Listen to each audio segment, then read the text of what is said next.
मैं हैरान हूँ कि तुम्हारे कारनामा आपने जो जो हम लोगों के साथ किए हैं उनकी बरनता करते, प्रशंसा करते। हमको ऐसा कोई मौका नहीं जो हम तुम्हारी पूरी प्रशंसा कर सके। हम तो एक गड्ढे के मेढक थे, हम इंसान ही नहीं थे।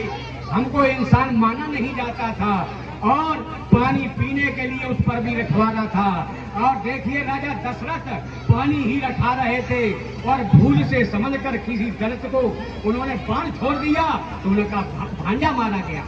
तो हम लोगों को पानी पीने का भी अधिकार नहीं, एक साथ एक मरघट को जलाने का अधिकार नहीं, और हम एक कुएं से पानी नहीं भर सकते।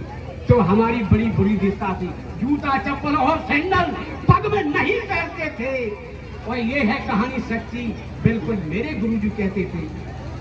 सुनो, सुनाते हैं सबको बाबा की अमर कहानी, जिसको सुनकर हम सबके आंखों में आ जाए पानी। दलित जाति में भीमराव ने 14 अप्रैल को जन्म लिया। माता पिता से ये था जिन्होंने मन में हंस किया। बड़े हुए कुछ भीमराव, जब पल्ले उनको भेज दिया, आई मुसीबत भीमराव पर, सबको उन्होंने ढेल लिया। छुआछूत उन दिनों बहुत थी और मानव से मानव बचते थे। ये है कहानी बिल्कुल सच्ची, मेरे गुरुजी कहते थे। एक दिवस की बात, भीम जब पढ़ने को स्कूल गया और जाते समय बैठने वाला काट का टुकड़ा भूल गया। जा बैठे थे फर्श पर, अध्यापक ने धमकाया, अरे सूद चंडाल के बच्चे, अपना फर्श नहीं लाया, बाहर हो जा तू कक्षा से। ऐसे गुरुजी कहते थे। ये कहानी बिल्कुल सच्ची, मेरे गुरुजी कहते थे। एक दिवस की बात, भीम के सर के बाल कुछ बड़े हुए, उल्टी सीधी कहने के लिए झट अध्यापक खड़े हुए।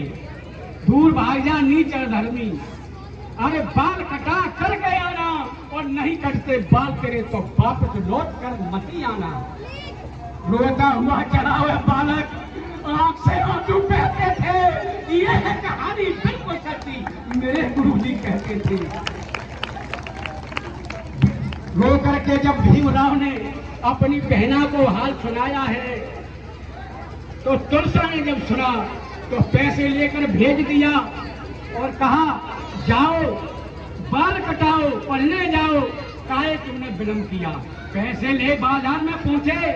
नाई भी ऐसे कहते थे। ये है कहानी बिल्कुल सच्ची, मेरे गुरुजी कहते थे।